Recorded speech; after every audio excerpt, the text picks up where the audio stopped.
नमस्कार, आप देख रहे हैं जनादेश। मैं हूं आपके साथ प्राची सिंह। खबर शुरू करने से पहले एक नजर आज की हेडलाइंस पर। हेडलाइन के प्रायोजक है सुशीला चैरिटेबल ट्रस्ट, जहां लोक हित और विकलांग लोगों की सहायता करना ही है कर्म, जिसका एक ही नारा जनहित में योगदान कराना।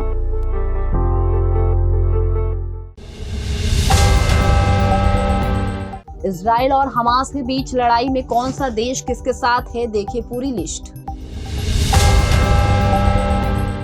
उत्तराखंड में मदरसों को लेकर बड़ा फैसला, सीएम पुष्कर सिंह धामी ने दिए ये निर्देश। सत्ता विरोधी लहर, भ्रष्टाचार, मध्य प्रदेश विधानसभा चुनाव में गूंजेंगे ये 10 बड़े मुद्दे।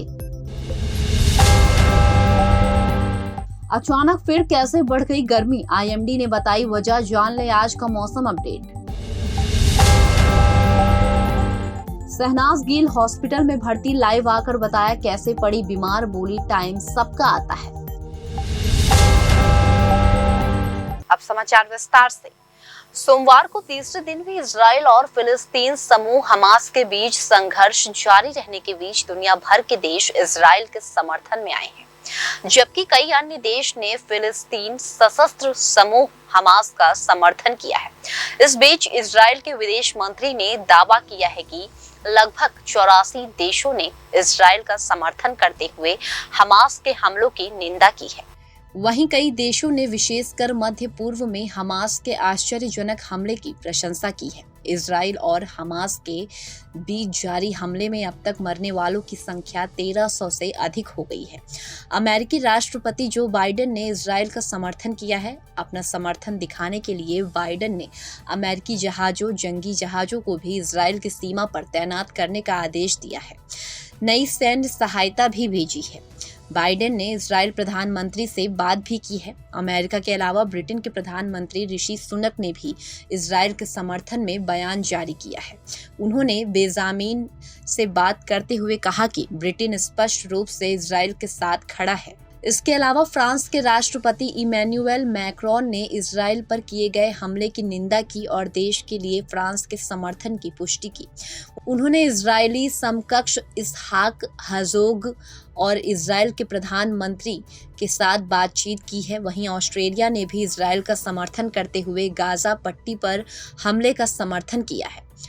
नॉर्वे ने इजरायली नागरिकों पर आश्चर्यजनक हमलों पर निंदा की और विदेश मंत्री एनिकेन ह्यूटफेल्ट ने कहा कि देश इजरायली नागरिकों पर हमले की कड़ी निंदा करता है। Austria, Germany, Bharat, Canada, Poland, Spain और यूरोपीय संघ सहित कई अन्य देशों ने भी इजराइल के लिए समर्थन व्यक्त किया है। जर्मन चांसलर ओलाफ स्कोल्स ने रविवार को कहा कि इजराइल को बब्बर हमलों के खिलाफ खुद का बचाव करने और अपने नागरिकों की रक्षा करने और हमलावर का पीछा करने का अधिकार है। चरमपंथी संगठन हमास के समर्थन में भी कई देश सामने आए हैं। इसी कड़ी में ईरान सहित कई देशों ने हमास का समर्थन किया है। ईरान ऐतिहासिक रूप से फिलिस्तीन मुद्दे के समर्थन में रहा है और ईरान समर्थित समूह हिज़बुल्लाह वर्तमान में लेबानन सीमा के पास इजराइल पर हमला करने वाले संघ में शामिल है। सत्तारूढ़ अफ्रीकी नेशनल कांग्रेस ने भी हमास के समर्थन में बयान जारी किया है। इसके अलावा यमन में राजधानी सना पर नियंत्रण रखने वाले हुथी विद्रोहियों ने भी हमास के हमलों को सही ठहराया है। जारी संघ के बीच सऊदी अरब ने 2 राज्य समाधान का आह्वान किया है और युद्ध को तत्काल रोकने की अपील की है।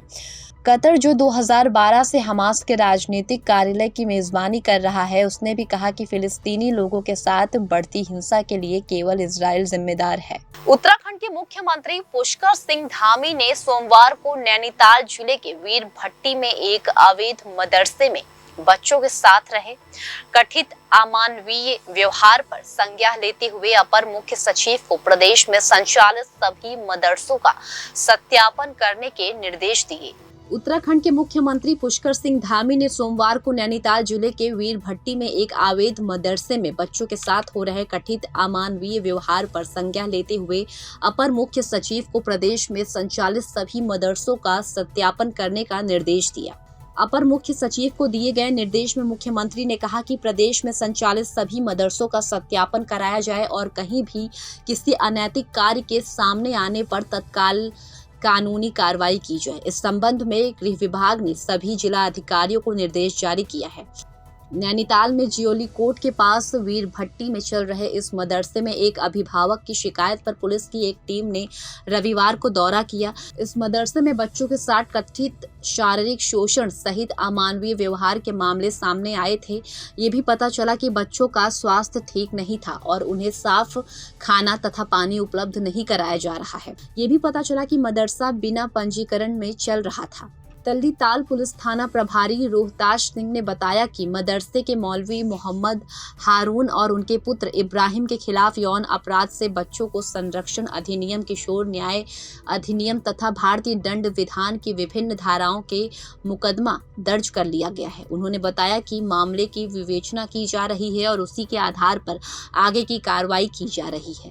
मध्य प्रदेश में विधानसभा चुनाव के लिए तारीखों की घोषणा हो चुकी है। नवंबर में 17 तारीख को होने वाले चुनाव में यहां 10 मुद्दे के प्रचार परिदृश्य पर हावी होने की संभावना है और ये मुद्दे 230 सदस्य विधानसभा के चुनाव के नतीजे तय करने में महत्वपूर्ण भूमिका निभाएंगे। मध्य प्रदेश में विधानसभा चुनाव के लिए तारीखों की घोषणा हो चुकी है। नवंबर में 17 तारीख होने वाले चुनाव में यहां 10 मुद्दों के प्रचार परिदृश्य पर हावी होने की संभावना है और ये मुद्दे 230 सदस्य विधानसभा के चुनाव के नतीजे करने में महत्वपूर्ण भूमिका निभाएंगे।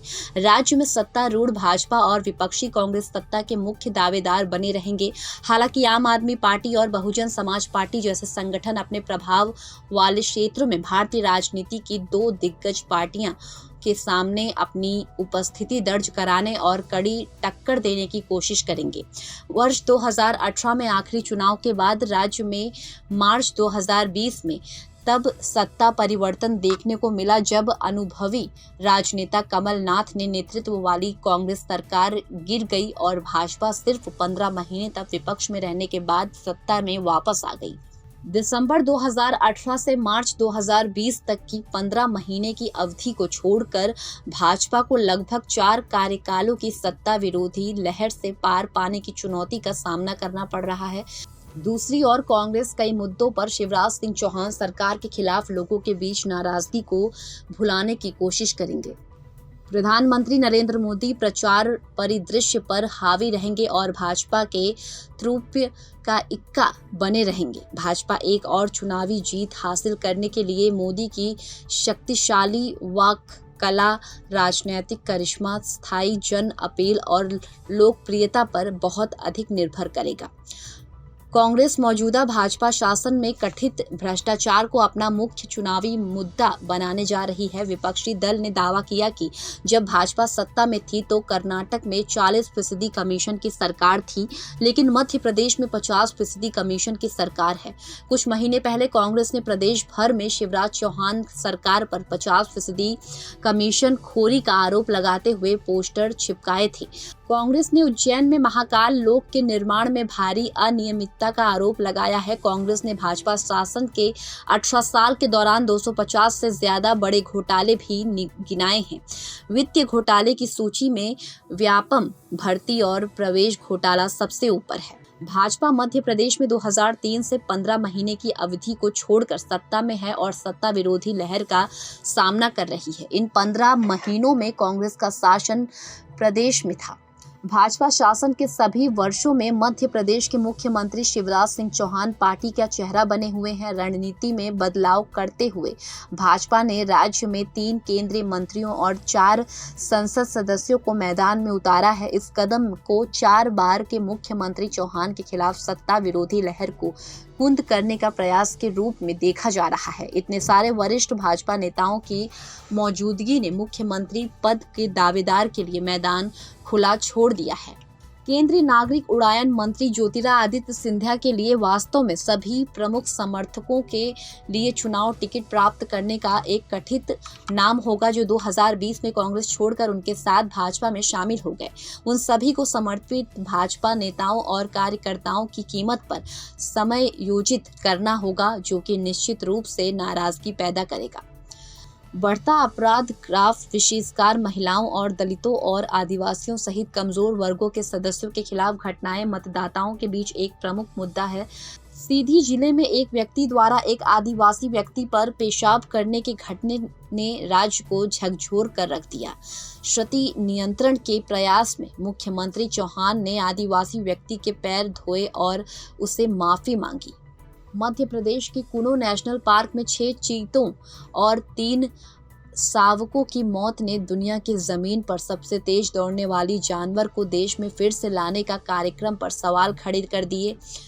पुनरुद्धार कार्यक्रम लोगों के बीच चर्चा का विषय बन गया। संरक्षणवादियों के एक वर्ग ने पूरी परियोजनाओं की कल्पना और कार्यान्वयन के तरीके पर सवाल उठाया है। राज्य में कृषि संबंधी मुद्दे हमेशा राजनीतिक चर्चा में हावी रहे हैं। सभी दलों के किसानों को लुभाने की कोशिश की जा रही है। सत्ता में रहने के दौरान कांग्रेस और भाजपा दोनों ने कृषि ऋण माफी के मुद्दे पर किसानों को धोखा देने का आरोप लगाया है। गुणवत्तापूर्ण बीजों की अनुपलब्धता और उर्वरकों की कमी किसानों के लिए प्रमुख चिंता का विषय बना है। युवाओं के बीच बेरोजगारी की उच्च दर एक चुनौती बनी हुई है और मतदाताओं के लिए शीर्ष मुद्दों में से एक है। बेरोजगार युवाओं का दिल जीतने के लिए आपसे सत्ता में आने पर बेरोजगारी भत्ता देने का वादा किया है। दूसरी ओर भाजपा सरकार युवाओं में कौशल विकसित करने और उन्हें वित्तीय सहायता प्रदान करने की कोशिश कर रही है। दोनों का आम नागरिकों और उनके समग्र कल्याण से गहरा संबंध है। ग्रामीणों क्षेत्र में बड़ी संख्या में स्कूल खोले गए हैं, लेकिन योग्य शिक्षकों की कमी है और यदि शिक्षक उपलब्ध हैं तो छात्रों का उचित शिक्षा प्रदान करने के लिए बुनियादी ढांचे की कमी है। इस चुनाव में अस्थायी शिक्षकों का नियमितकरण का एक बड़ा मुद्दा है। छोटे शहरों के अधिकांश अस्पतालों और प्राथमिक स्वरूप केंद्रों में पर्याप्त प्रशिक्षित कर्मचारियों विशेषकर डॉक्टर की कमी है। इससे ग्रामीण क्षेत्र में स्वास्थ्य सेवाओं पर प्रतिकूल प्रभाव पड़ता है। मुख्यमंत्री जबकि कांग्रेस ने स्पष्ट रूप से कहा कि उसके अनुभवी नेता कमलनाथ पार्टी का मुख्यमंत्री चेहरा है, वहीं मुख्यमंत्री चौहान राज्य के नेताओं में सबसे लोकप्रिय व्यक्ति बने हुए हैं। इसके बावजूद भाजपा इस मामले पर स्पष्ट नहीं है। सप्ताह के पहले वर्किंग डे यानी कि सोमवार को अचानक बढ़ी गर्मी ने सब लोगों को खूब परेशान किया है।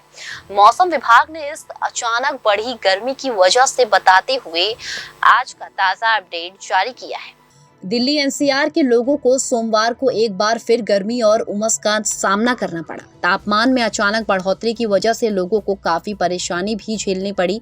मौसम विभाग के मुताबिक ये सब बदलाव पश्चिमी विक्षोभ की वजह से हुआ है। इसके चलते सोमवार को दिल्ली एनसीआर के इलाके में हल्के बादल छाए रहे। आज भी लगभग ऐसे ही मौसम बने रहने की संभावना है। इसके साथ ही कुछ एक इलाकों में हल्की बूंदाबांदी भी हो सकती है। आईएमडी के अनुसार दिल्ली एनसीआर में आंशिक रूप से बादल छाए रहने की बूंदाबांदी होने का अनुमान है। उत्तर भारत में पहाड़ों पर बने पश्चिमी विक्षोभ का असर केवल दिल्ली एनसीआर ही नहीं बल्कि समूचे उत्तर भारत पर दिख रहा है। इसकी वजह से आज यानी 10 अक्टूबर को भी ऊंचा तापमान बना रहेगा और कुछ जगहों पर बारिश हो सकती है। अगर पिछले 24 घंटे के मौसम की बात की जाए तो तटीय आंध्र प्रदेश, उत्तरी तमिलनाडु और कर्नाटक के तटीय इलाकों में हल्की बारिश हुई। पश्चिम बंगाल और अंडमान और निकोबार द्वीप समूह में हल्के से मध्यम स्तर की बरसात हुई। इसी तरह पूर्वोत्तर भारत और आंतरिक तमिलनाडु के कुछ हिस्सों में हुई बरसात ने भी लोगों को खूब भिगोया है। प्राइवेट मौसम एजेंसी स्काईमेट के मुताबिक आज हिमाचल प्रदेश और उत्तराखंड में हल्की बारिश और लद्दाख में अलग अलग जगहों पर बारिश की संभावना है। आंध्र प्रदेश और लक्षद्वीप में हल्की से मध्यम स्तर की बरसात के आसार बने रहेंगे। गिलगित बाल्टिस्तान, मुजफ्फराबाद और जम्मू कश्मीर में हल्के से मध्यम बारिश के साथ छिटपुट बर्फबारी संभव है। वहीं देश के बाकी हिस्सों में मौसम शुष्क रहेगा। अपनी बातों से सबका दिल जीतने वाली शहनाज गिल हॉस्पिटल में एडमिट है। ये जानकर शहनाज गिल के फैंस अच्छे खासे परेशान हो गए हैं और वे उनके जल्दी ठीक होने की कामना कर रहे हैं। शहनाज बीती रात लाइव आई और उन्हें हॉस्पिटल में देखकर फैंस चौंक गए। शहनाज ने बताया कि उन्हें इन्फेक्शन हो गया है और इस कारण हॉस्पिटल में एडमिट होना पड़ा है। लाइव वीडियो के दौरान शहनाज से मिलने रिया कपूर भी आई और उन्होंने भी शहनाज के फैंस से बात की। शहनाज गिल इन दिनों film thank you for coming को लेकर चर्चे में है। फिल्म में वो भूमि पेडनेकर के साथ खास किरदार में हैं। फिल्म बीते 6 अक्टूबर को रिलीज हुई और इसे करण बुल्लाना ने निर्देशित किया है। इससे पहले शहनाज ने इसके साथ सलमान खान के साथ फिल्म किसी का भाई किसी की जान के जरिए डेब्यू किया था। फिलहाल उनका हॉस्पिटल में एडमिट होना फैंस को परेशान कर रहा है। शहनाज जैसे ही लाइव आई तो सभी फैंस उनसे हॉस्पिटल में एडमिट होने का कारण पूछने लगे। इस पर शहनाज ने बताया, देखो टाइम सबका आता है, टाइम सबका जाता है, मेरे साथ भी वही हुआ है, फिर आएगा थोड़े दिन बाद। मैं अब ठीक हूँ, मैं ठीक नहीं थी, मुझे इन्फेक्शन हो गया था, मैंने सैंडविच खा लिया था, मुझे फूड इन्फेक्शन हुआ है। लाइव के दौरान रिया कपूर जब शहनाज के पास पहुंची तो शहनाज बोली, देखो मुझसे कौन मिलने आया है। इस पर रिया भी आई और शहनाज के फैंस से बातचीत की। वहीं अनिल कपूर ने शहनाज को चीयर करते हुए लिखा, you are like Mumtaz, the next Mumtaz. Live session के दौरान 30 साल की शहनाज अपने मिजाज के मुताबिक हंसती हुई और मजाक करती नजर आई। वहीं फैंस भी उनके लिए जल्दी ठीक होने की विश करते हुए दिखे। फिलहाल खबरों में सिर्फ इतना ही। आगे खबरों में बने रहने के लिए देखते रहिए जनादेश।